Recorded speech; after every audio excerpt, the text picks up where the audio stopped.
they are wasting. The rain falling from the sky. Justice creeping, swallowing all in sight. People are weeping. Hey, Mike, how are you? I'm swell, Bob. How's it going down there in Baltimore land? It's very pleasant, very springly mild. Welcome to everyone here joining us on Pop Culture SquadCast Live tonight. We have a great show for you. We have a fantastic guest going to join us soon, Dave Chisholm, cartoonist, writer, artist, trumpeter, professor, stuff like that. Lots of things to talk about. Stuff like that.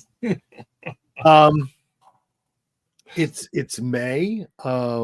Convention season is nonstop now. I haven't been to one yet, but I plan. Our first one is coming up soon. Hang on a second. We have let's see.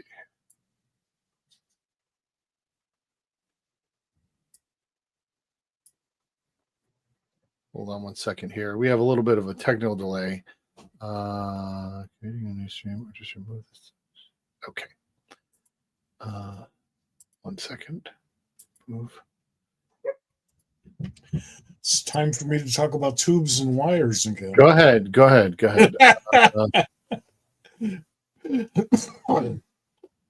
I love all of life's little conveniences. It took us a minute, but we are going live on Facebook because we had an issue with our Facebook feed. It's live. We're good. We're there. Sorry, folks. We always have this burgeoning internet to deal with. It's interesting how much things have changed, and yet we're still at the beginning infancy. Stuff like this. 100 years from now, people will be laughing at the things that we do, that we think are amazingly, advanced. I hope so. Well, there's that, but there's also you look back at people who did amazingly advanced things at their time that I still am amazed by. People with wireless radio and how amazing that must have been for them. My uncle had a crystal radio set, and when he was in his teens, because there was no network radio broadcasting or anything back then. It was before all of that. And he would spend hours just trying to get that little brush across the crystal in the exact right spot so he could hear anything. And I love that. I think I got my fascination with new tech from him. That's awesome. Yeah. So I also want to so what there's a bunch of news going on. The trailer, I believe the trailer to the new Superman movie came out after our show last week. They were waiting for us to go away. Yeah, well, let me tell you. It was fantastic. I am very excited. I am ready. I don't want to see anything else. I don't want to hear anything else. I'm not going to watch another thing because I'm ready to go watch that movie. It was. I cried at the trailer. I was moved to tears. I am very excited. I'm excited for the characters they're introducing. I love the interaction that we saw between Clark and Lois / Kal-El and Lois. I'm excited. I know you haven't watched it, but it's no, I've seen the trailer. Oh, you saw the trailer? Oh yeah. Matter of fact, I've seen a lot on Superman in the last several days. Yeah, it's shaping up great. You don't know until the movie. Sure. What I do know is that if they make a lousy trailer, it's probably a lousy movie, but not necessarily. If they make a great trailer, you might have seen the only 2-3 minutes in the movie that were any good. Sure. So you never know. The odds are better that it's a good trailer. Yes, I agree. But not you don't. That doesn't mean a whole lot, right? I get you. No, the most important thing in this movie to me are the words of the director, Mr. Gunn. Sure. That's the most important thing. Not, nobody walks on water. And I just read his intro to the Suicide Squad omnibus, Oh yes. which I'll probably be writing about on Pop Culture Squad next Monday. It was 17 pounds. Is it? No, it's not. It's like 5. I still asked my daughter to bring the book in from the curb because I didn't want to have to bend down and lift it. But that's because I'm like a really old man who's crippled in so many different ways. Seriously, but it was worth the energy. I hope for both of us. It's a nice looking book. Good. It's a Good. very nice looking book. And there's a lot of words in it written mostly by John. I mean, almost all the words are written by John, although James Gunn has some words in it, and Bobby Greenberger has some words in it, and who was the editor of Suicide Squad, and Paul Kupperberg got in there somehow with the Suicide Squad Doom Patrol crossover. But yeah, is that I was wondering how that happened. I saw Paul's name on the thing. Yeah, it's actually Amazon actually has him as the featured writer. Nice. And I mean, that's not up to Paul. I've seen Amazon listings of books I've done with Jeanette Kahn's name as the writer, which I thought was hilarious. But yeah, I wonder if the James Gunn pitch on the cover is going to sell copies in the bookstores. It's like $120 retail. But I don't care. He wrote it. It's great. He loves the series. He put John in the movie. So I'm happy. Yeah. So this book comes out this week. This is what we're talking about, the Suicide Squad omnibus. And there is another omnibus that comes out this week, which I'm very excited about. That I wish I could just get all the omnibuses, but this is also coming out this week. Dr. Fate by J.M. DeMatteis, with Sean McManus and Keith Giffen. I loved this work with Dr. Fate. It is some really great stuff. It was innovative. It was interesting. It was captivating. Really, really good stuff. I agree. They've done a lot of good Dr. Fate stories. I'm not saying all of them are. Since about 1970s, the early 1970s, and even in the 60s when they did the crossover,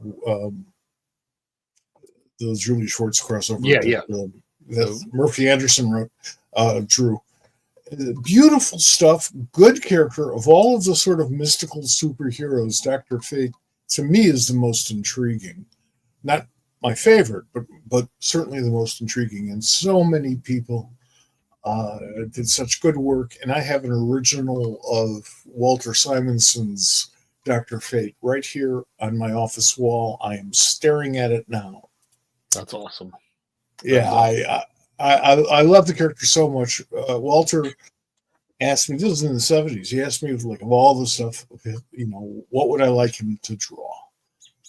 And I said, Dr. Fate, without even hesitating. And he says, yeah, cool. And he does this beautiful piece, but now there's a lot of onks. Not onks. Yeah. In the piece, and they're all exactly the same. And I thought, well, that's really nice. This is long before computers. He took an eraser and molded it into a rubber stamp, an artificial rubber stamp, and he stamped those on maybe there's 100 of them. That's fantastic. And that is so brilliant. I need a scan of that when you get a chance. It's in a frame. Oh, well. But yeah, and then I take a good picture. Have Adrian take a good picture. I don't know if I can even do that because it's comics. No, I will get it to you. But we should show everybody now that I'm showing off. Also, Paul Levitz's Dr. Fate Mach 2. I love as well. I think it's some of Paul's best writing. You know, So- some of Paul's best writing this century for sure. I'm not sure he did a lot of it, but this century, this millennium. this millennium, yes. I mean, he wrote stuff last millennium, but that was for the future millennium.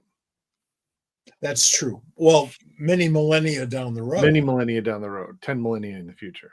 So, Well, which raises the question to show you just how much I can babble mindlessly. So the Legion of Superheroes is set in the year 3000, and it was always set in the year 3000. yes, And now it's set in the year 31 something or other. 31 something or other, because we're in 20 or whatever. 20. Yeah. Yeah. It moved a century because we moved a century. But we didn't move a century. I lived through that. I've been around every day since the Legion first came out. Listen, it's comics. It's comics. Our guest is in the green room, so we're going to get to him pretty shortly. But I want to take a minute before we get to that. Thanks everyone for being here. Before I forget, make sure you like, follow, subscribe. Keep in touch with us. We're going to be here Tuesdays. We have a guest next Tuesday. We are working on the rest of it. We have some guests already lined up for June. But make sure you stay in touch with us so we know who's coming live. We're here on Tuesday nights for you. Want to talk for a second about a passing that happened today. George Wendt passed away, and he was his Pop Culture Squad. He's a fixture in the pop culture sphere of my generation for sure. I saw a great tweet or post on some social media that said, many people someplace else all of a sudden said Norm. It's sad. He was a great actor. He was a fantastic comedic actor on Cheers for years and years, did a bunch of other things. Also famously Chicagoan. And if it's someone's famously Chicagoan, Jesus, Dean, the man died. We don't need this great comedy from you right now, although I will take it any time and any day. I think that's a great line, Dean. It's a great line. It's a great line. Yeah. George was just one of the funniest guys ever to walk on the stage. He was part of a very aggressively successful Second City troupe. Mary Gross was in it, and Tim Kazurinsky. But whenever he and Kazurinsky were on stage together, they weren't trying to break each other up like on the Carol Burnett show. They were working, but because of their work, they broke each other up. So you go and watch them for them. Yeah, no, I mean that's fun. That's the important part. If love Tim to Howard, see people enjoying, yes, what they're doing. Yes, absolutely. It's if he's watching, and I have no idea. I don't know. Can you see the internet in heaven or wherever that is? No. I was referring to Kim Howard Johnson, the noted comic book yes, journalist. I guarantee he's not watching, but it's okay. Well, they have like the Ethernet out there. Okay. I can tell you where he lives, but that would be rude. He and George were very close friends. Oh. And he did me a favor once, a solid, because I always wanted to know if George Wendt was related to Lloyd Wendt, who was the editor of the Chicago Today newspaper and wrote one of the comic strips for the Chicago Tribune, who owned the American at that time. So I thought, hey, cool, comics guy. No, they're no relation whatsoever, but which is sad. But Howard embarrassed himself to ask him on my behalf, and I really appreciate that. No, I do that all the time. Whenever I see people's, related names, will I will always find out, like, hey, are they related? Because it makes sense, people or whatever. What I will tell you, and we're gonna get to our guests in just a second, but this was a weird thing that I did not realize for a very long time. So the great actor, that's a lot of Bob and Mike in this. Yeah, boy. Yeah, I think. Do I have a mole? The great actor Paul Giamatti. Mm-hmm. I did not know who his father was until like within the last couple of years. And when I was 30, 35 years ago, I knew who his father was because I read about him every day. Because his father was, if you don't know, like me, I didn't know. Paul Giamatti's father is A. Bart Giamatti, who was the commissioner of baseball, who is the commissioner of baseball who banned Pete Rose for life. Well, now that Pete Rose is dead, he might get better because of Mr. Trump. That's a very complicated thing. On the other hand, they might pardon the Chicago Black Sox. And I do not think that the Chicago Black Sox got a raw deal, except that people forget that they were found innocent of fixing the game. Yeah, I don't know what they're getting a pardon for. They were not convicted. It's pardon is my word because I'm an obnoxious bastard. Oh, because Joe and Eddie are eligible for the Hall of Fame now. Yeah, they should be in the Hall of Fame, and they should be in the Hall of Fame. Well, I think Joe. I think Joe should definitely be in the Hall of Fame. He would have. Yeah, I agree. I agree. Absolutely. I have done a lot of research on the Black Sox as well. It's a mess and a huge part of baseball history. But let's move on. Let me make a really quick recommendation Yes. on that subject, and then we'll move on. The noted gangster Arnold Rothstein, who was a very big part of this entire problem. Absolutely controlled gambling, mostly in New York, on behalf of Tammany Hall, which was the biggest power broker in American history. He was amazing in terms of his ability to do math in his head and figure out odds and all this other stuff. But he was very well organized, very smart, and had orchestrated that whole throwing the World Series game thing to the extent that anybody threw anything. He was the guy who had organized it, and to the extent that the Black Sox did not cooperate more thoroughly puts that in a whole different perspective, because Arnold Rothstein was the biggest gangster, was one of the biggest gangsters in America at that time. And they could have gotten themselves shot. Yeah, but they were the biggest. They were huge stars. Like, they were rock stars. They were. They absolutely were. Cigarette. We could do a whole Black Sox podcast if we want to. Because Well, there's a comics guy we should get in on that. Mark Chiarello. Well, that too. But Len Straczewski, who's okay, who's a big White Sox fan. Grew up on the South Side, so that was his obligation.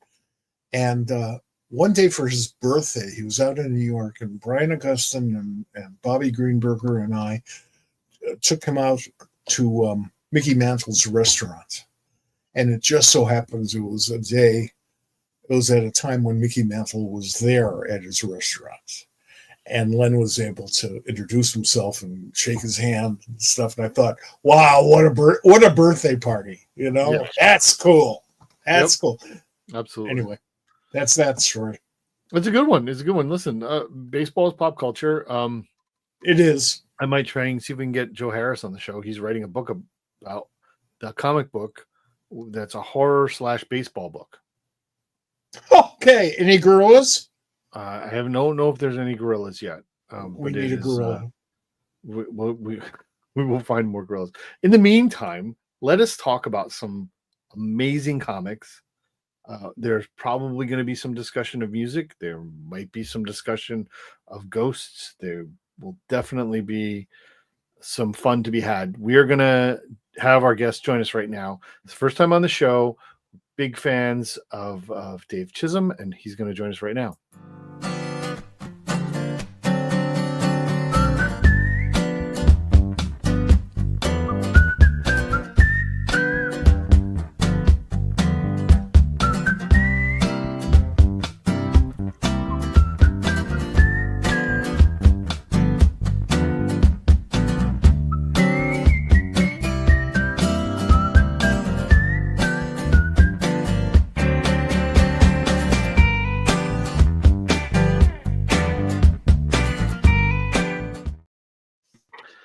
Hey, Dave, how are you? Good to see you. Hey, what's going on, guys? Hi, Dave. Nice seeing you. We met for the first time in October of last year, September, at the Ringo Awards. Do you know that we were table mates? Yeah, totally, man. I Okay, remember. cool. That's it was awesome. The thing is, you were seated at our table, and all the squad members keep this quiet, but if you're seated at our table at the Ringos, you got a good chance of winning, and you did. Hey, that's right. That was a real moment. It was excellent. I want I got to tell you, so I've been reading some of your more recent books. I think Plague House is fantastic. I think you're doing some amazing work there. I'm also a big fan of Spectrum, although I haven't finished it yet, and I know the last issue comes out I think tomorrow. Is that right? Yeah, that's right. I have a pre-copy of the trade that I've been reading, so there's that. Nice. Which is really well put together, even as in the trade. But I wanted you to how you have a PhD. Is that right? Well, technically, it's called a DMA. It's okay. PhD is research based, and DMA is performance based music. Okay, so you have a doctorate. Oh, a doctorate. I didn't know that. Not in air quotes, just like I'm just. You have a doctorate in music. Yeah. You are performing trumpeter. You teach music, and you write and draw comics. That's right. I think there are a lot of trumpet players named Doc, now that I think of it. You should go by Doc Chisholm. That works. No. Dave. We are going to discuss the fact that there's a lot of silent letters in your name, which I don't understand. Why so many silent letters? I think it's just the Scottish pronunciation of the word, Well, you're lucky you're not from Wales. True. I wake up every day and say that to myself. So when you were growing up, what did you want to do? Did you want to do any of this? Did you want to do some of this? What were you thinking? I think that comics was and then drawing in particular was kind of my first real love, favorite thing to do. Before I can really remember, I've always been I always had a marker in my hand and was always drawing and stuff like that. And hey, Sean.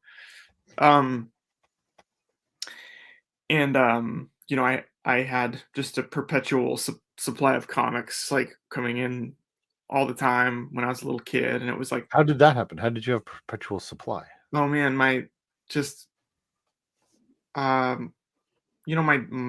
we would always go down. I was born in Fairbanks, Alaska, and we would always go down every week. We'd go down to the local co-op, if I remember correctly. I only lived there till I was 7, and we'd get a vanilla Coke and some comic books off the spinner rack and stuff like that. And my dad grew up with reading comic books and stuff. And then eventually the Tooth Fairy started bringing a lot of comic books. Every time we just get a big stack of comic books under the pillow from the tooth when we lose. I like this Tooth brother Fairy and a I lot. would lose a tooth. And then in like the kind of early 90s, we were living in Minnesota, in like a little kind of suburb, um, of Minneapolis, like maybe like 30 or 40 minutes away, so pretty far out. And we would go like maybe every other weekend to this like really cool store called Schindler's Oh yes, I've been that there. that had like just like it felt like miles and miles of 50 cent and 25 cent bins.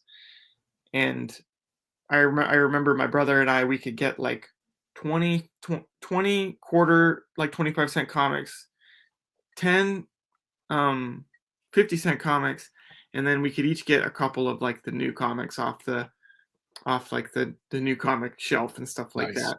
And then I remember that was the first time I ever bought a comic off of the wall with like the money that I and it Do you was remember what it cool. was? and it was that Uncanny X-Men, the one drawn by Barry Windsor Smith, where it's like a really red cover and it's Wolverine floating upside down in the Yes. I can't remember Oh, the issue I number. I know the one it is. It's like Lady Deathstrike, and it's like Yep, yep. obviously like really like It's like somewhere in the two teens. yeah, and so that was yeah, and then like your question was like, was this what I wanted to do? I mean, I always made comics growing up, so I think like yeah, this was what I wanted to do. And when I was in high school, um, I made a ton of comics like my first few years of high school, and then the music bug kind of caught me, and I did a lot of painting as well. And when I finished high school, I knew I was going to go to the University of Utah because my mom worked there, and I was going to get half tuition, and it was like a financial kind of thing. And I applied for scholarships in the music department and for scholarships in the art department there, and I got a bigger scholarship to the music department, and so I went into music.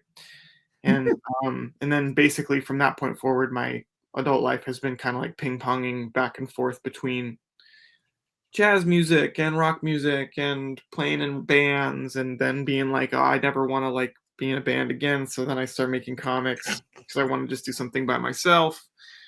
And then just going back and forth and back to school, and then jazz music and this, that, and the other thing. And then, and really, I'm really fortunate that I think I like to say that like I'm really lucky that I had an environment where I was supported in pursuing my obsessions, and I'm Sure. also especially lucky that I had the kind of like personal like constitution or fortitude to like really really push myself inside of those obsessions to get to the point where I'm able to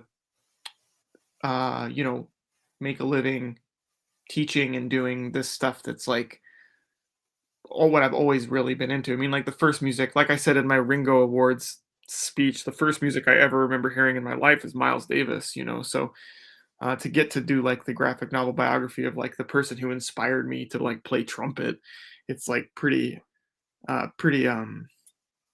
Life fulfilling. pretty crazy. Yeah, pretty much like a capstone on like where can you go from there. It's all been downhill since that. I'm just kidding. I just Let me tell That you is- something here. that is the about launching Miles. point. Let me tell you something about Miles Davis.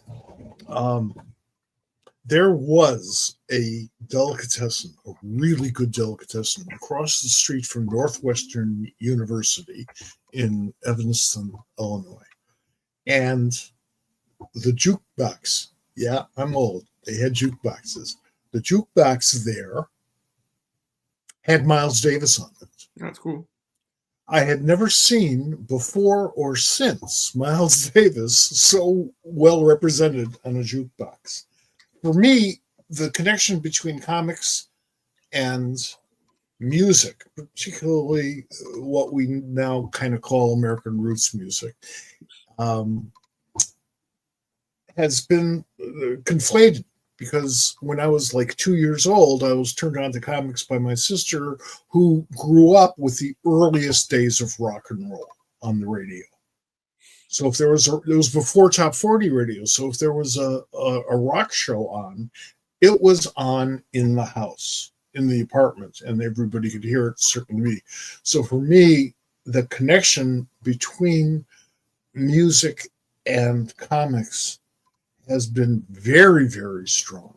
And I started seeing things in comics that were influenced by the growth of rock music in particular back in the early 60s, like Jack Kirby, for example, who may not have been much of a music fan. I really don't know, although he and Frank Zappa were kind of tight.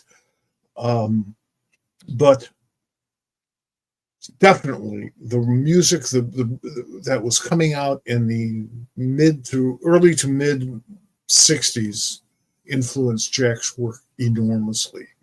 Real pivot. Yeah, I mean, I think when you look at like broadly the history of like, let's just say like all of the different umbrellas of like the big umbrella of like popular music in America in the 20th century, and then the kind of like trajectory of like pop comics in the 20th century and in America, I think that there's a lot of like similar kind of trajectories, like you said. Like they're both kind of like art forms that are really largely pioneered by members of like racially like subcultures of America that are the victims of racial prejudice. So you have like Black American music by others. Yeah. And you have like comics are like largely innovated by Jewish Americans, right? This particular kind of like mainstream American like pop comics or whatever, however you want to put it.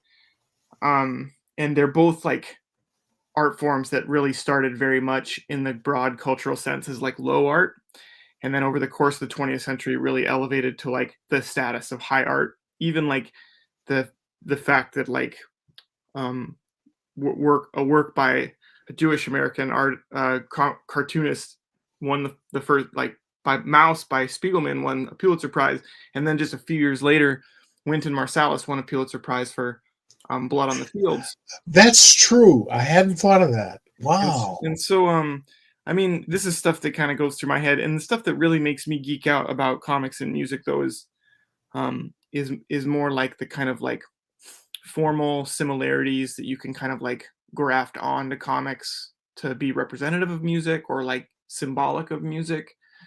Like comics can be rhythmic, comics can have like their own special kind of like polyphony going on. You can have like counterpoint between the visual narrative and then the written narrative happening on any given page. Comics, even though it's a visual art form, it still has like a temporal quality to it that's really musical. Even if it's like not as rigidly confined as like when you push play on like a piece of music, you have like that set amount of time and that's all you have, right? Whereas when you sit to read a comic, you know, that's a temporally like flexible, like a flexible amount of time, but it still is similar. And so like that's the kind of stuff that I get really like kind of like it's a rabbit hole for like my creative brain to think about like, oh, like all the different ways you could represent music on a sequence of comics pages.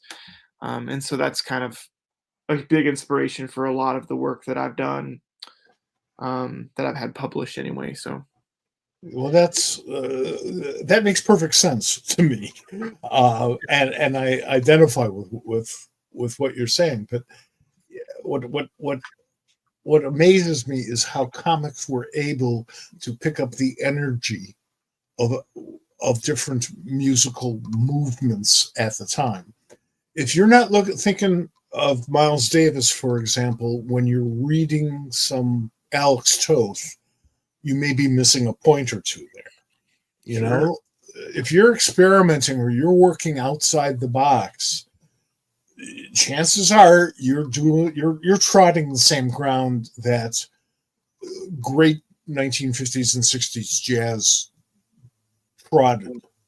So if you're not familiar with this, not you, I know you are, and I know Bob is, but if any of you out there in the ether don't quite understand it or don't get the point, listen to some of this stuff.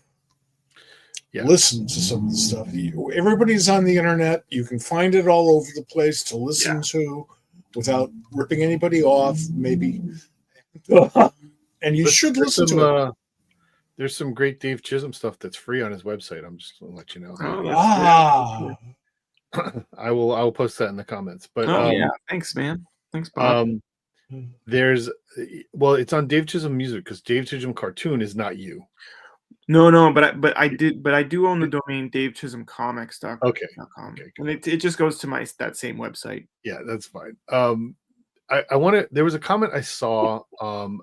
It was a review comment about Miles Davis and Search for the Sound. It said between this, Enter the Blue, and Chasing the Bird, I can confidently say that Dave Chisholm does a better job visually representing music than any other cartoonist I've read. I think that's fair. I think, and that was even before Spectrum, because I think you've taken it a different place with Spectrum. Yeah. I find that you're challenging yourself in ways artistically and stuff that you're doing these days.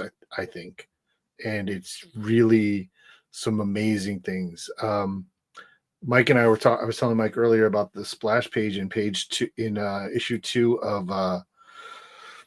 of Plague House. There's a double page spread where if you need to do a double page spread that's 4 tiers that are all landscape, it is the perfect way to do it. Absolutely. Oh. And I am not a fan of double page spreads, and I often see them done wrong. And it's like my nemesis when I find them. I'm like, okay, how bad is this? It's great. It was perfect. I really enjoyed it. Thanks, man. That's cool. Yeah, that was I think that I can't remember if that was in the script or not, or if that was just me kind of. Oh, really? I'm just gonna do this. Michael was really great to work with. It might have been in the script, but I think there was definitely some aspects of it. There were definitely some aspects of that page that I changed. Maybe it wasn't. I don't know. I think Michael was really great to work with, as was Bess, the editor on that book, because I kind of was always like, what if we did this instead? And I would kind of like add panels here and there and take stuff away, and it was they were always like really amenable to my suggestions. Yeah, that's the one. Yeah. That's the one. Let me tell you, one of the most difficult jobs for an editor, particularly at the larger publishing houses, is to take a book which is done and therefore late, because I mean that's just how it works, and you see a double page spread where there's too much important stuff in the gutter between the 2 pages, like for example balloons.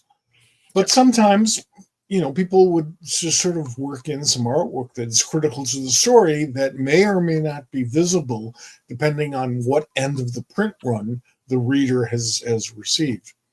So I'd have to have production change it all, and I'd have to show them how, and that was a lot of work. Okay, fine. But then I'd have to call up both the writer and the artist and explain why they shouldn't do that and how maybe they can perhaps avoid these situations in the future. So it was always a lot of work like Bob said, I mean, when it's done right, it's beautiful. Or if it's done without dialogue and by somebody who has an idea of what they're doing, it's awesome. On the other hand, some folks, it just doesn't work. It's like you're cheating. There's some pretty good spreads in the Miles Davis book. And then I don't know if you, Bob and Mike, I don't know if you guys checked out the Blue Note Records book that I did called Enter the Blue. I have not seen it, but I have seen that it exists. I think you dig that one. And the conceit of that one, it's a fictional story where there's this like kind of hushed, like spoken in whispered tones, this realm called the Blue, where jazz musicians go when they're like improvising with like their full like heart and soul and mind and body and everything. That's this liminal space that's like a meeting place for jazz history. And so the all of the sequences in that space are like across the spread. Nice. And all of the sequences in the mundane world are like 1 page at a time and stuff. And so that was in that book. I really sort of like had to really be just what you're saying, Mike, like be really careful about like making sure that when people are reading, they have the spread open, that they don't like stop and continue on this left side page. Exactly. That there's like definitely clear indicators that you're reading all the way across the full spread. And you know, I love that kind of like very much in the weeds, sort of like formalist thinking through this stuff. I'm that's definitely like uh one of the aspects of making comics that gives me a real thrill is like really getting into like the formalist kind of stuff, you know. Yeah,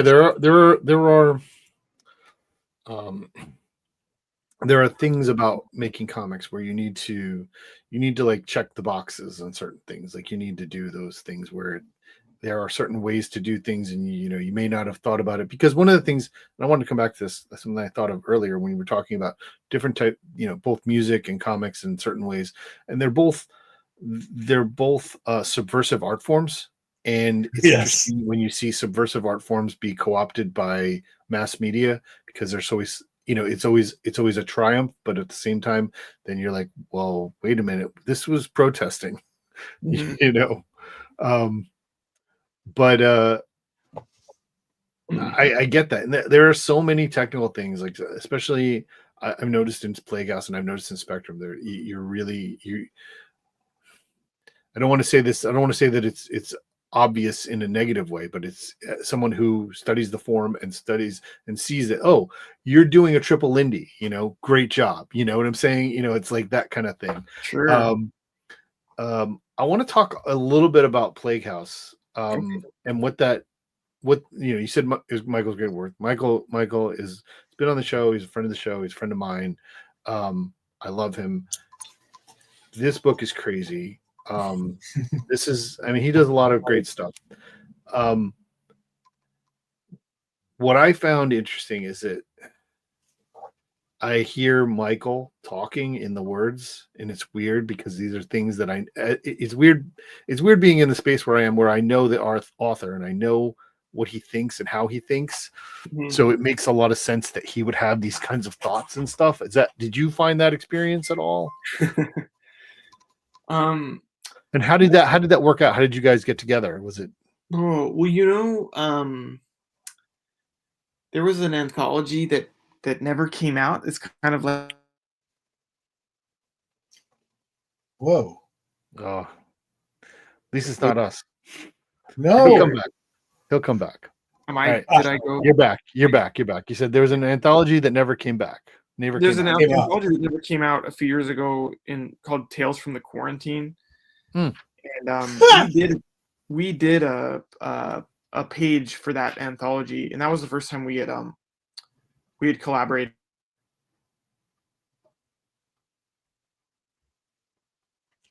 Uh-huh. From Well, we're My- having connectivity issues. sorry, is it me? Is It my is you. I think it's you, because we think Mike and I are staying good. So we'll Yeah, we'll- it's not you personally, Dave. no.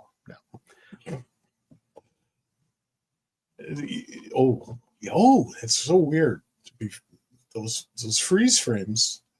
Yeah, So, no. we're kind It of would cool. give people in interesting spots. Well, we can talk about Dave behind his back, in front of his back. Well, in front of his face. Yeah. Well, that too. It's Should I, those. like- It's those upstate New York internets. They don't work so well. Yeah, we were Am I- just in Ithaca. What's that? Am I back? Is it working again? We can hear Yeah. you now. We can hear you right now. Yeah. Okay. Sorry, guys. That's really weird. Do not worry. Do not worry. I said earlier on the show, I think you're frozen again. Yeah, once it starts, that's true. Sean, Yeah, I that think is that's true. I think that's true. I'm gonna try my other computer. Okay. Hang Okay. on. We'll All right, hang on. Bob talk and I'll about we'll sing. No, it's For Christ's sake. so for those people who haven't read this book yet, issue 2 is out. I don't think issue 3 is out yet on Plague House.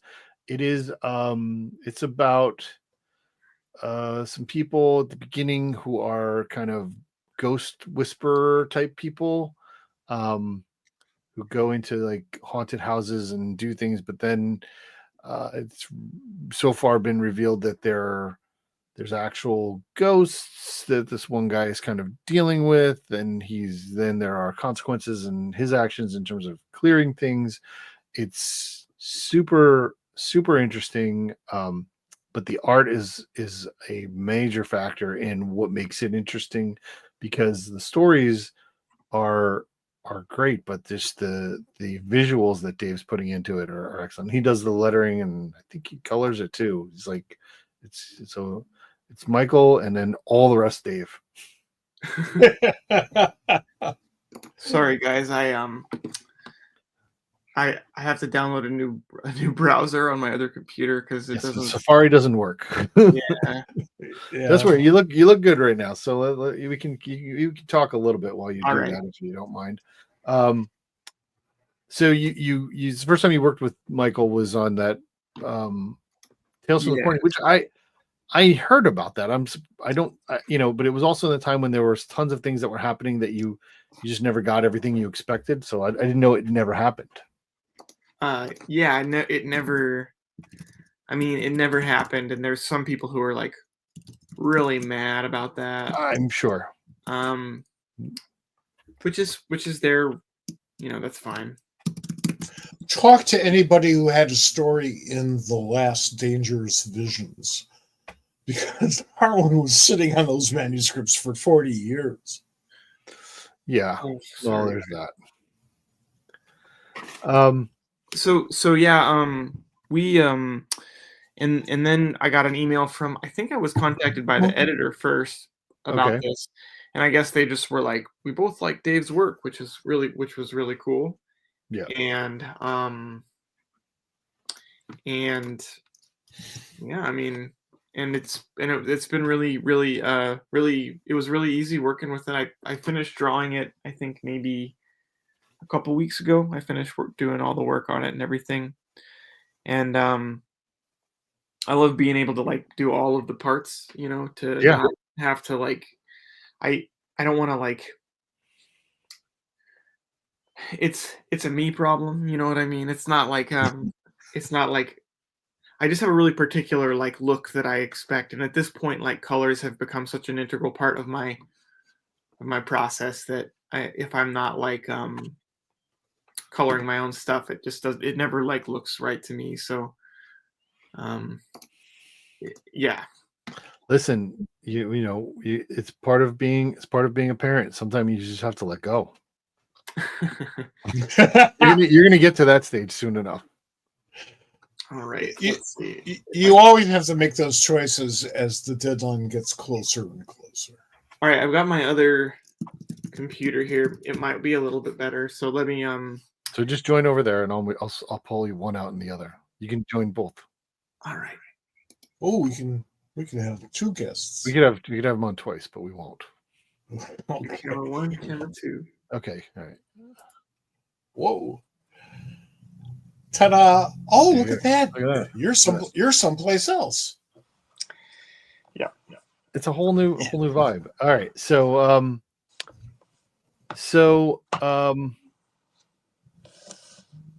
what when you were presented with this story, what was your thoughts?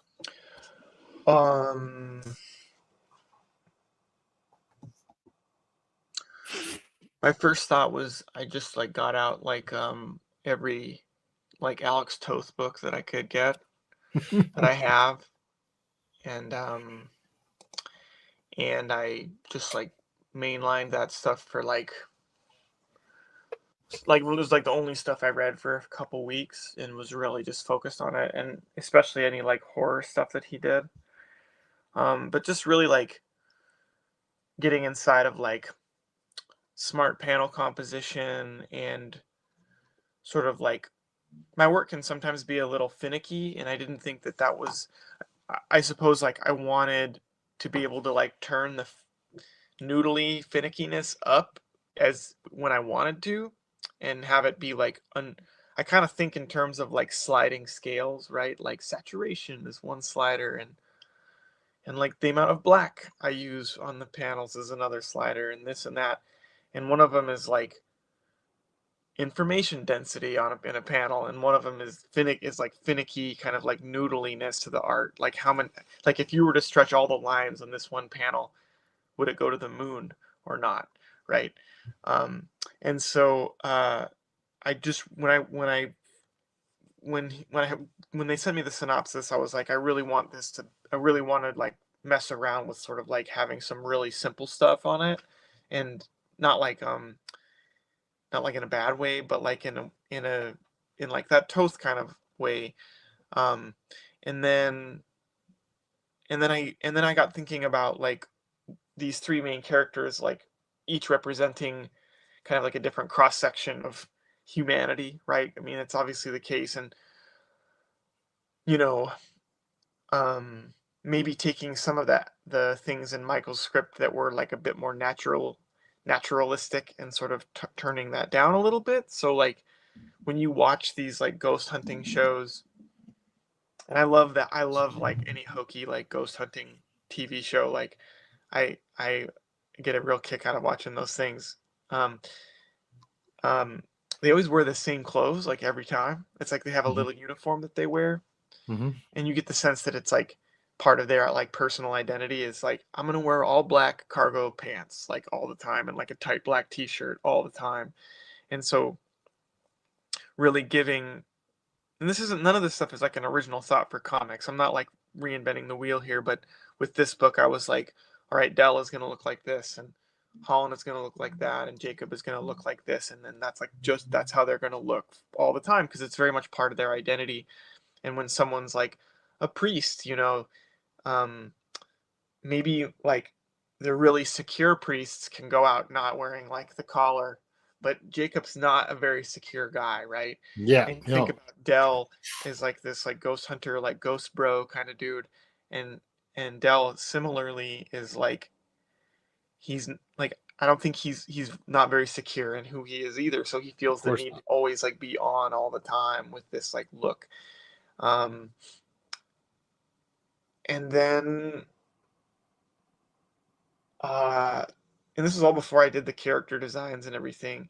And like between you and me, I just want to like draw comics, right? So I whenever I have to do character designs, I just get like so bent out of shape. It's like I'm such a baby about it, like to myself.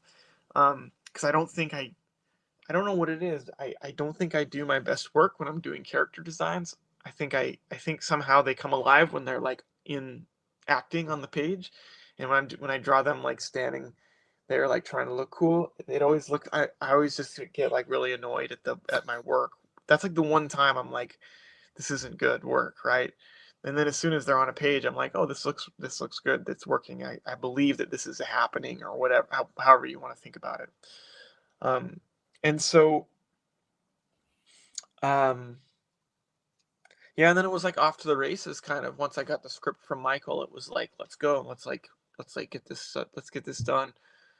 Um, and I'm you know, I do work like quickly. I'm like a pretty fast, a pretty like speedy, uh, pretty like speedy artist. Um,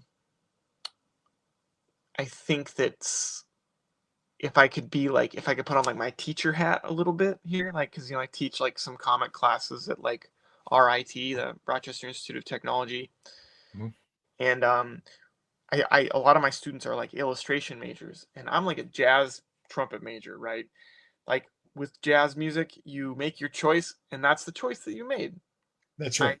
I'm at I get up on the microphone, and what I play is what I play, and if there's like a bunch of like shit in it, then that's just the way it goes, man. Like, hey, that's the way it goes, and you go back and you feel bad about yourself for a second, and then you move on.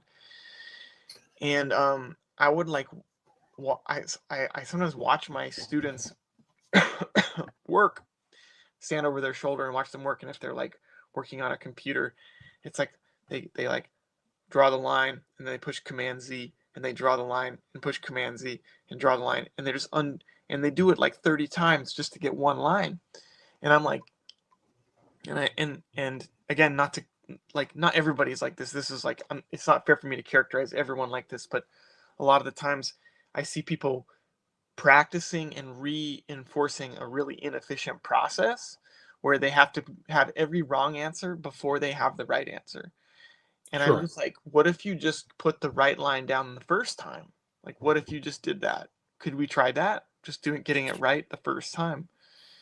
And it gets like a funny laugh or whatever, just to kind of like, and it's sort of like, and sometimes when I watch like time lapse videos of people inking, especially digitally, I see like maybe like 500% extra work for like a 3% gain in quality of the work that happens because of all this extra finickiness and all this extra work and stuff like that. And I think that for me, like, I just like to decide, make my decision, and then if I get to the end and I'm like, oh, there's like a problem here, then I go back and fix it at that point. Do you And work digitally? most of my stuff is like on a board, Wow. and I put like the colored pencils on it and stuff. Like, this is another thing that's not hasn't been announced yet that I'm drawing right now. And So you draw it on the boards and then you color it digitally, right? yeah, but not totally. Hang on just one sec, okay? Okay. I've got a thing to say about all of this. I can't wait for that thing because It's a thing. okay. So like this is like that page from Oh, yeah. Spectrum. That's like page Yeah. 3 or 4 or something like that. Yeah. And so Right. like, I get like the mid-tones on here with like Mhm. that colored pencil texture, or like sometimes it's more of like a watercolor texture. Yep. And then I scan it and color digitally underneath that layer. And the benefit of the advantage to using like a color for mid-tones is that like I can like fully separate the mid-tones from the ink, the line art, really easily digitally when it's a color. Whereas if it's gray, it's impossible for me to really separate the line art and have control over the line art versus having control over the Does that make sense? So like I can have this way, I can have one layer that's like mid-tone, that's like just my colored pencil or the ink that I ink wash or whatever, that's a color, but I can then adjust the colors without messing with the line art, and the line art can be its own thing and stuff like that. Yeah. There's that page. So you can Well, see the texture of the colored pencil in there. So that honestly saves me time because I work more quickly. At this point in my life, I work more quickly in a traditional media than I do digitally, which sounds completely insane to probably digital artists, but I think I'm a bit resistant to like any full digital kind of stuff just because I just love I love the tactileness, and plus I can also sell my pages. That's true. All right. That's true. Mike has a thing that he needs to say. I have a thing. The reason, Dave, why I think you've just said what you've said about how you approach a particular assignment and how you noodle and finagle a little bit to bring something out. That is a musician's response in my book, because particularly if it's like mixing down tracks. Mm-hmm. Yeah, you could spend the rest of your life mixing down tracks to get it exactly perfect, and there's no such thing as exactly perfect, but you do make all these decisions. No, I want to hear that guitar a little bit more clearly over there and not over here, and that's fine. That's part of the process. That's the music creation process, and that's a technical process. You get up on stage and in front of people and you're live, you ain't moving any sliders, folks. Yeah, you're just doing it. I was thinking the same thing. It's that when you were saying the same, when you're saying that, I was thinking the same thing. It is a you got to do the thing. Sometimes you just got to do the thing. Yeah, yeah, and so like sometimes, and again, I'm not naming any names. I'm not even really thinking of any specific names. It's just a thing that I notice when artists will be like, "Oh, I sent my editor 10 different like thumbnails for the cover," and then you see the one that ends up being the cover, and I'm like, "Wow, like why? That's like so much extra work." 3. What this I many? understand, but no more than 3. There's 3. Like That's for right. That's it. You're absolutely right. That's the number. for Plague House, I did one. That's the cover, and then it was like a cool concept that stuck through the whole series, and it's cool. And I knew that that was the right one. And frankly, I didn't want to like. This isn't like, and this isn't. This is just again my paranoia and weirdness is like if I find something that I think is the right one, I don't really want to give people other options right away. I want to just be like, this is what I think it should be. And everyone was like, cool. And it was like a fast process. It was really easy. And if they ask for more, then you do more. But like, don't just give up your time. So, all the other thing I tell my students, this comes out of my mouth all the time, is the only resources we really have as creative humans is time and attention. And like, if you're giving away your time and your attention, like, I mean, you only have so much, like, and I want to be able to go outside and see the sun sometimes, it's nice. I live in Yeah. Rochester. We only get like 15 minutes of sun a year. Exactly. Right. Right. Right. You want to be there for it. I understand that. Today was a lovely day down here in Connecticut. I don't know what it was That's like cool. up there, but I actually had lunch outside, and I never have lunch outside. But this It's a real was, joy. It's a real joy to eat some food outside. yeah, it was really sweet. It was I like really to joke nice. around that everyone in Rochester is a closet pagan. We are all closet sun Oh worshippers. yeah, Because when the sun comes out here, like everybody's out, like, oh, praise Yeah. the sun, Yeah. well, My son's in-laws live in Rochester, so he spends a lot of time up there. Oh, cool. And my cousin lives there as well, so we've been up there a few times too. So.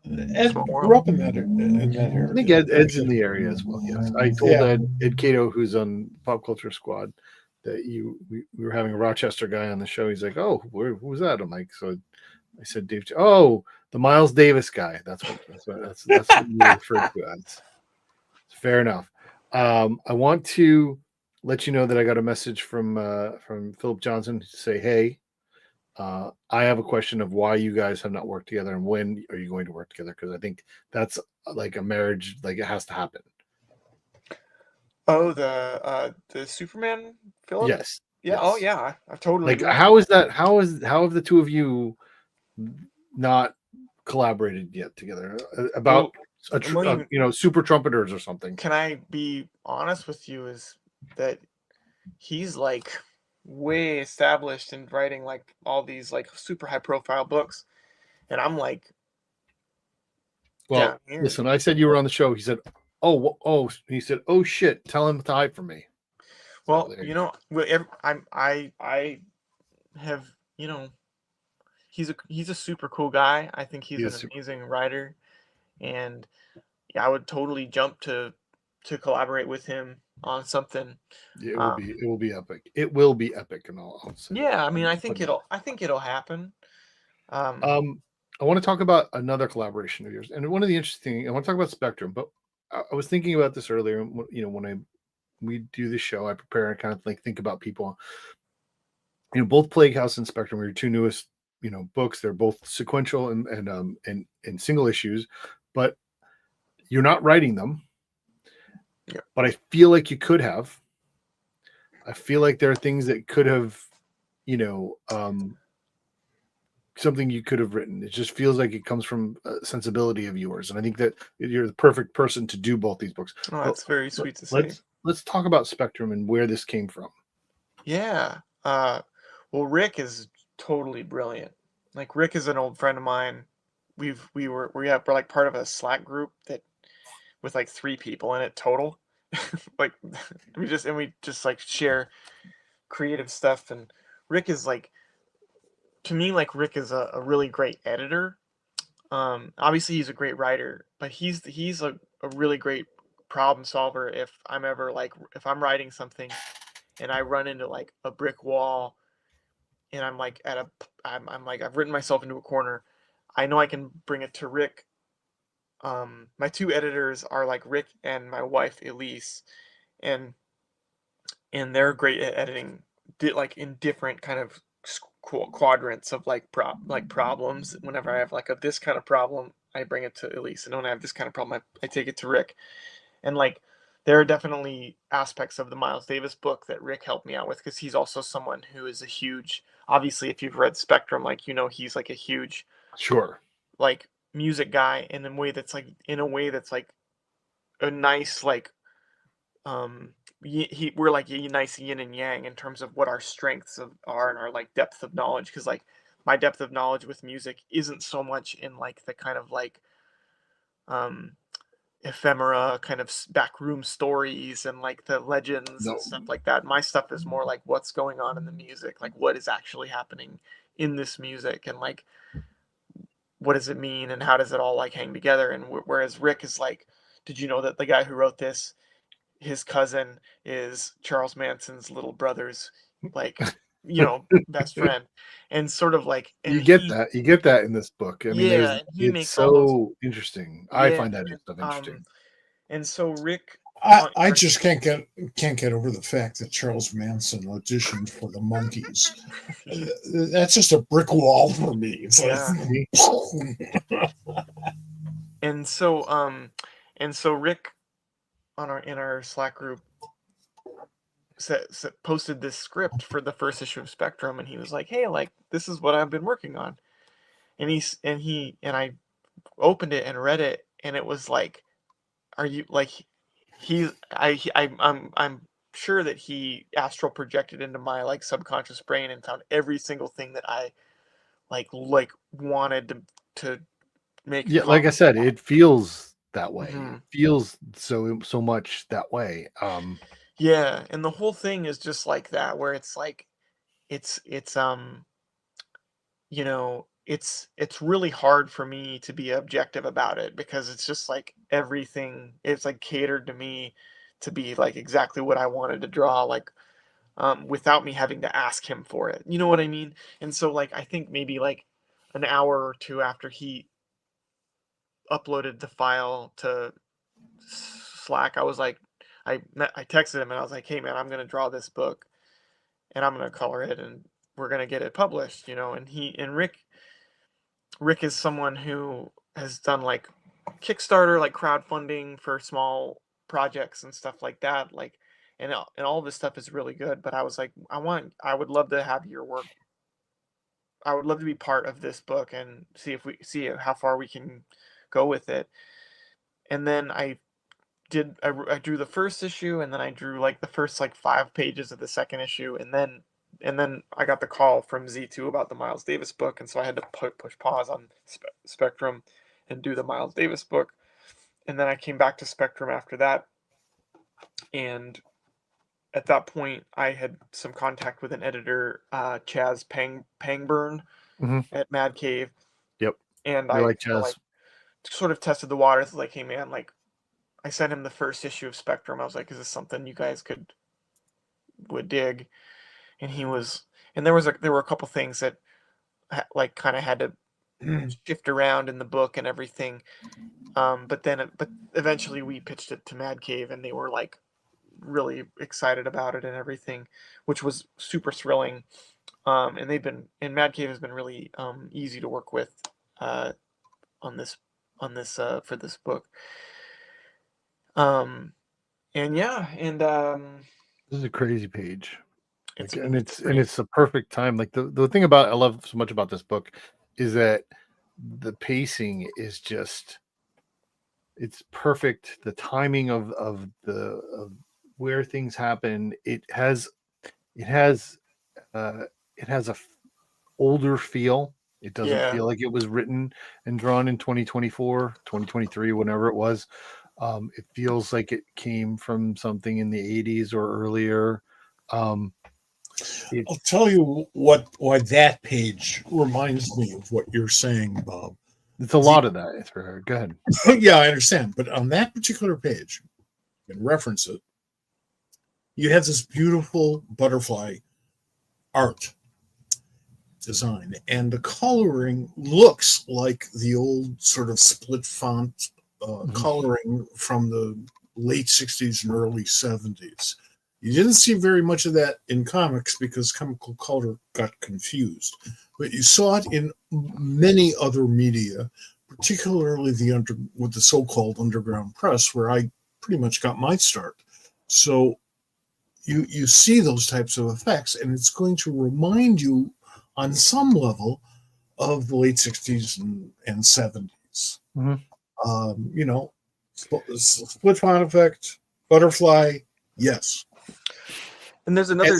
And then you use the negative space so nicely. Oh, thanks, man. The other aspect about this book that is throwback is sort of the really allowing the pages, allowing like a real breadth of page like information density, so that it's not like all dense all the time, but like we aren't afraid to kind of go there. But it's always in a way that feels organic and not like suddenly a data page on a page in the book, like a. So I'm not a fan of that. Yeah. I'm not a fan of I turn a page and then there's a white page with a whole bunch of text in it. I don't know. Right. I didn't buy a prose book. We don't do that in this book, but we do have kind of like some page, like there are those little interstitial pages where we get a little like bit of music ephemera that ties into the story in some like esoteric way. Right. And like I said, that's the thing. Like there's the page about the Heartbreak Hotel, which is not Heartbreak Hotel, right? And it incorporates things, and it's so smartly put together. And thanks, man. But it's also visually interesting. It's not just a page of text. Yeah, and sort of like a page of text stops the story. Sure. Comic is a visual medium, and I don't want to say 100% of the time, because nothing is 100% of the time. But more often than not, if you do that, you just turn the page and there's this huge block of text, or even 2 or 3 medium-sized blocks of text. Yeah. You stop the story. I do think that obviously, like, I mostly feel the same way that if I think that, but what I think is the missed opportunity with the wall of text is more like, the cool thing about comics is that you can like triple up the amount of story per page if you use your text smartly and your visuals smartly, so that they are in counterpoint with each other. And then you have like, if you like mask out the text, the visuals are telling this version of the story. If you mask out the visuals, the text is telling this version of the story. And the third version is the way the two of them do this against each other, right?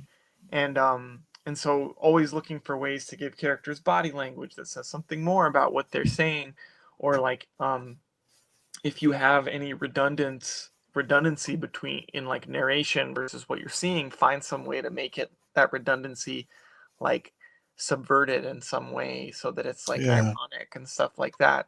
Have you ever tried music? I mean, I don't know. You might have some affinity for that. It's so interesting how when you talk about things, like everything you're saying, when you talk about music, you're really talking about how to make comics, and if you talk about how to make comics, you're really talking about how you make music, because it's such an interesting aspect of what comes out of you. So yeah, I love man. that. It's a dream of mine to make a graphic novel that's called like How to Listen to Music, and then the book be like kind of like a music appreciation, but like a graphic novel that's like navigating that in some sort of like formalist sort of way. That's definitely something that's like, maybe I'll do that once society collapses and then rebuilds after. Yeah, that sounds good. That should be by the end of the year. I think you're onto something there. You're really onto something. You know, Joe Orlando taught me, the great Joe Orlando, the best teacher I ever had in comics. He taught me 2 things. and he spent a lot of time on it. The first was that you should be able to get an essence of the story at the very least from unlettered pages, just from the pencils. Now, you have to have somewhat tight pencils in order to do that, but still, you should be able to tell the story, to get an idea of the story and the mood and the atmosphere just from the pencils. And the second is, if you can't quite figure that out, turn the page upside down and figure out the story. And he did that. He turned pages upside down and he showed them to me. He says, "Now what's that?" And it was like a Rorschach test, which is, I think, what I said the first time. But no. It wasn't a Rorschach test. It was storytelling. And those were two of the best pieces of advice I ever got. And from a master like Joe Orlando. Yeah, that's cool, man. Yeah. Yeah. I was like 11 or something when that happened. So we've talked about these two books that you're working on, or that you've been working on. They are you're done with both of them. Yeah. And there's something has been unannounced. What are you looking to do and explore in comics? Oh man, what am I looking to do and explore? Well, I don't think that you're the kind of person who's just looking to draw the next page. Like, it feels like there's a purpose behind what you do. Yeah. I think that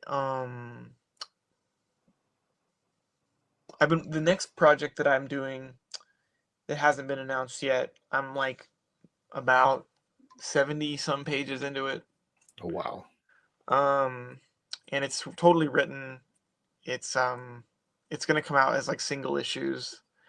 The issues are a little bit longer than the typical 20 to 22 page thing.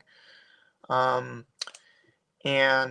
it's something that I've been working on for quite a while. I think that especially when I'm writing like fiction, I do work kind of slowly to kind of like put it all together, because this is something that I talked about with, like, when I talk about like working with Rick or working with Michael, like they're like writers with like a capital W. And to me, what makes a writer with a capital W is that they're comfortable improvising to get to the end.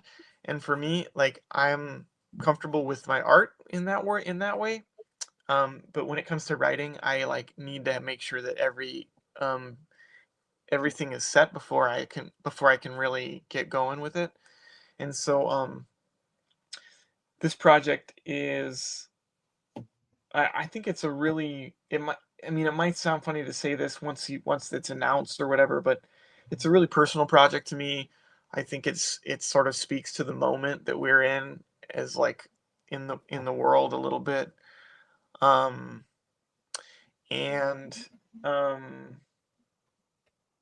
but yeah, I mean, in terms of like what are my big goals with this, well,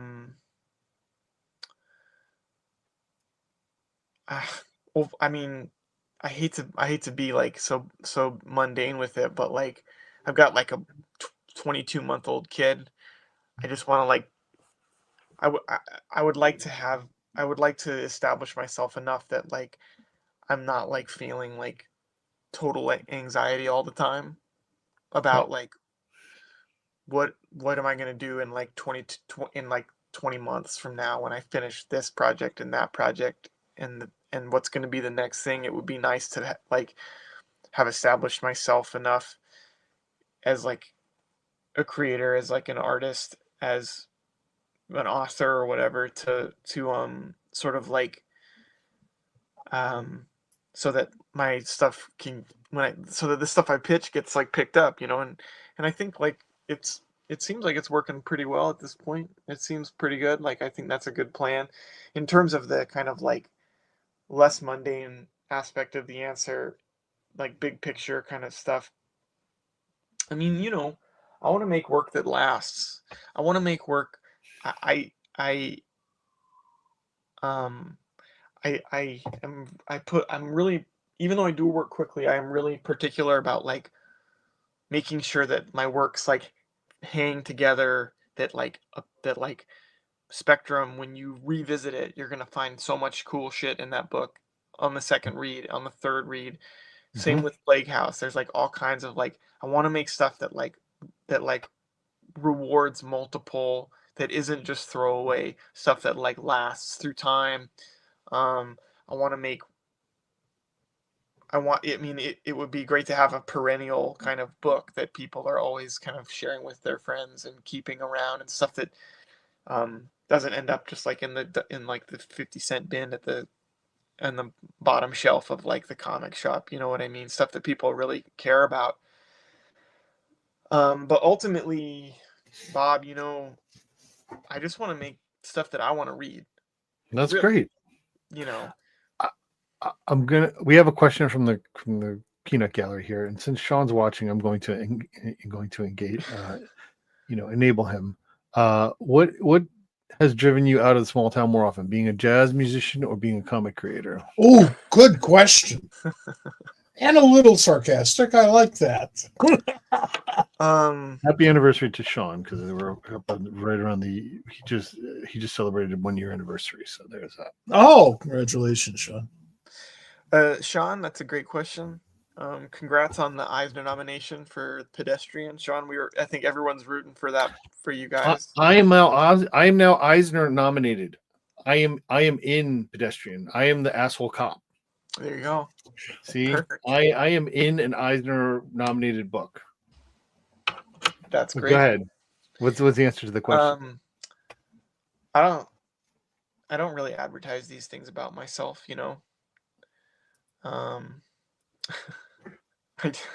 so but I think at this point, like, is jazz music even subversive anymore? Really? It's like taught at like every college. It's like standardized. It's kind of like only about itself anymore. It's like you go to a jazz concert, and I'm sorry to put it this way, man, but it's just a bunch of like rich white people in the audience. Like it's not cool. And Right. and it's to the point that like even like there's like even the word itself is like a racist word. It's like and it's like an invective. It's like not a good word. The word jazz is like not cool. So like so so I would say that probably being a comic artist is but I guess comic artists aren't really cool either, right? It's not subversive either, because Yeah, there's Nazis who are comic book people now too, so there's that. yeah. Well, they're subversive, but in a completely different way. Yeah, this is depressing And conversation. we can't let them get away with it, but they are subversive in a different way. Yeah. And I think that may be what's going to save jazz. Now, I'm not as certain that jazz needs saving per se, but because it is so heavily racialized in minds of some people, particularly people who seem to appreciate our current president, that because there are so many black folk involved in the history of jazz and in jazz today, they're going to listen to that shit coming out of Trump's mouth and go, "The hell with you! I'm doing my thing." You need pushback. Yeah, I'm not gonna disagree with that. We'll just have to wait and see about all that stuff. Hope for the best. Well, I think hope is I think we have to continue to like put pressure on everything that we can, and hope Sure. is Yes. like step zero. Hope gets you to open the door. It doesn't get you to walk through it. If it doesn't lead to action, and right, it's nothing. Yeah, we're just jerking around, to quote Mel Brooks. We're just jerking around. Anyway, Sean, thank you for the question, buddy. So when do we think that book's going to get announced? I think the first issue is slated tentatively or not tentatively for March of 2026. Good. And so We're I in don't that- know when the We've already hit the next year range of projects. So Mike and I will be getting bombarded with a bunch of things we can't talk about. So, yeah. but that's great. And I have another pitch that I'm kind of working on for after that. There's a couple things. There's like a writer who approached me with an idea that I thought was really cool, that I'm totally down to work on once he's ready and once he has like whatever he's doing to pitch it and everything, if he can find the right avenues so that I'm not working for free, then I'm super excited about that project. And again, it's something I can't talk about. And then I'm like in the kind of like outlining and research phase for this other project that I think is like another kind of like not another, but like it's a pretty subversive kind of thing that I'm really excited about. So I don't know what else to say beyond that. I mean, it's that's good. We like it's subversive. it's I'm really excited about that one. I've been basically like just like fire hosing like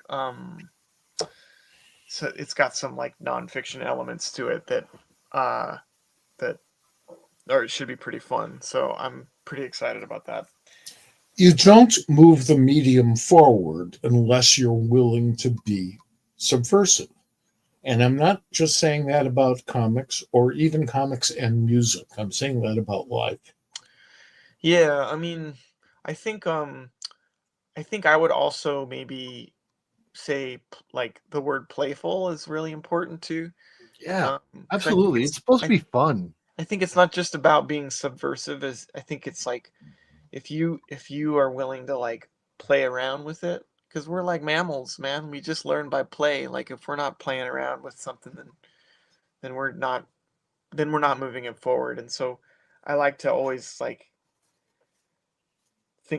keep that in the forefront of my mind. And subversive, like it's hard to say what that even really means. And like you said, like all this talk about Nazis and all this stuff, like what is subversiveness, and are these like jerks are they subversive, and are we like the squares now, and like what does it mean to be subversive in the face of all of this stuff? And that I think that you just got to be honest and playful and have a point of view. I mean, I don't know what else to say. It's a weird time to be. I guess it's always a weird time, but it feels especially weird right now to be a person. See, I conflate playfulness with subversion. Mm-hmm. There is nothing more subversive than being playful and seeing where it goes. Now, mind you, I worked for Abby Hoffman for 3 years.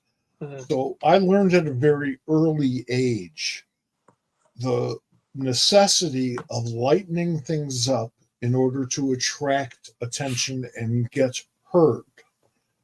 You know, the humor is important. And damn it, we need, particularly now, more than ever, we need to be silly once in a while. Silly is an art form. Yeah. Hell yeah. I am so excited that you've done this. This has been a fantastic conversation. You you are a delight to talk to, and I mean that. You're a super excitable person. You can tell that whenever you meet them, but like you're also really serious about the artwork, and you're just, as I said, the challenges that you put in front of yourself and then achieve in your artwork is fantastic, and I highly recommend both of these books. Spectrum and Plague House are out. Plus, there's the other work that you've done. Z2 is all just fantastic.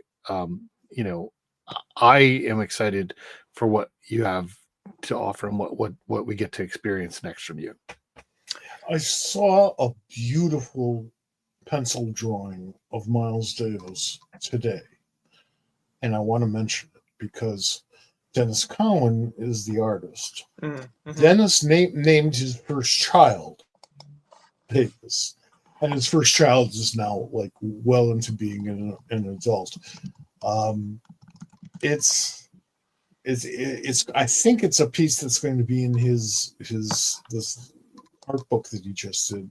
That I'm a big fan of Dennis's. We worked together for years. We're good friends, and anybody who loves music as much as Dennis does is going to be somebody that I want to work with. And I can say the same thing about you, Dave. It's understanding that connection, understanding the energy that it takes, and the synchronicity of those energies to comics and music. That's important. That's a revelation. And I encourage you folks out there in the ether to think about that. Go back and read some old Jack Kirby and think about the Beatles, if that's what it takes, because they did it. He did it. Thanks, man. I appreciate that. So those are some very nice words, you guys. I really appreciate it. Absolutely. Well, Thanks for being here. That's why you're here. Thanks for having me. Thanks for having me. Yeah, absolutely. We appreciate it. We will continue to highlight your work and let you know you're welcome back at any time. Thanks so much for being here, Dave. Hell yeah. We'll see you soon. Take care, guys. Thanks, Dave. Thank you very much. Bye. That was great. I've been wanting to get all that music connections off my chest for a long time. I write about it from time to time. We talk about it a little bit here. Yeah, but this was it. I knew it would scratch that itch for you. So I was glad to get Dave on. It's interesting. It's interesting how music happens, and you know, we only have a minute or so before we want to get off here. But I was reading a book. We know I mentioned this earlier. I was reading a book this past weekend, and I turned the page, and all of a sudden, the top line, basically the character started singing a song, and I could hear the music through the song, which you know, it's a pop song, but it was a 2-line thing. It was, and I'm gonna spoil it out. It's in Babs. It's in the last issue of Babs. Have you read that yet? Not yet. No. There's a Madonna Material Girl reference in it, and it's hilarious because it works without knowing that it's a Material Girl reference. But if you know that and you hear the words as the character saying it, it's even better. And that concept, that you know, connection between music and comics has always been there. It's something that I don't know if it's because it's, you know, we think about it as something that, you know, kids read, and there's that piece of it that, you know, the beginning portion of it, but being able to make those connections at a more mature level, it's so great. And I highly recommend Spectrum if you're interested in that type of stuff. There's a lot of musical connections. The connection between the two media is most blatant in my mind in the work of Will Eisner, particularly when Jules Pfeiffer was writing the spirit for him. Music is critical to some of those stories and employed beautifully. Mm-hmm. The more you look for the connections, the more you're going to find them.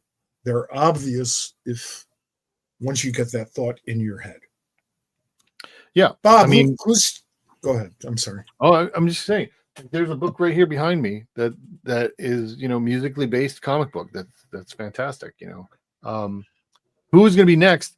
Next week we have Ethan Sachs on the show. I don't have all the graphics and stuff yet, but he's going to be on the show next week. We will talk about a lot of things. Mostly, probably we're going to talk about Haunted Girl, which is the book that he wrote with, you know, co-wrote with his daughter.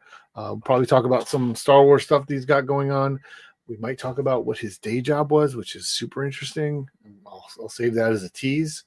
And then I'm going to make the announcement now, but we have booked, and I will get you the dates, and we'll start talking about it next week again.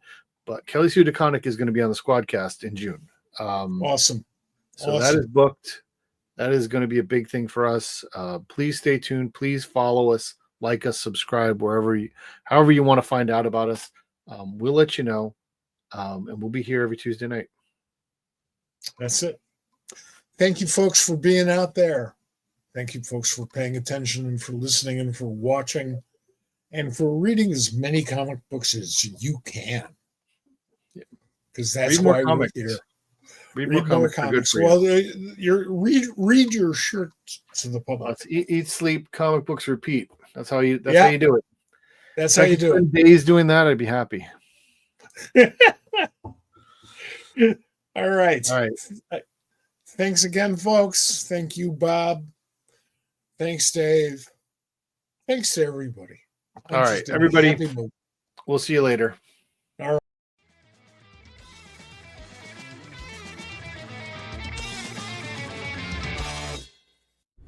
This has been a production of the Pop Culture Squad Network.